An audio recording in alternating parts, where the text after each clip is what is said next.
What's up, YouTube? We got a quick video here. These are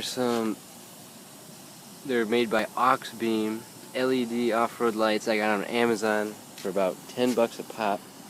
They have a 1-year warranty, so we'll see how it goes. But this is a 95 ZJ, Jeep Grand Cherokee Laredo. The factory fog lights were right here and here. I just chopped them off. And on those wires I attached the new LED lights.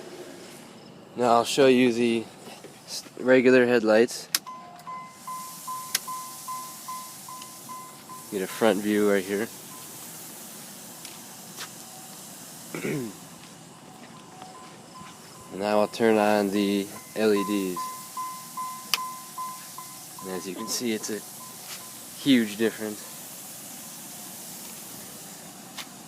Very bright. And I'll give you a update video as time goes on.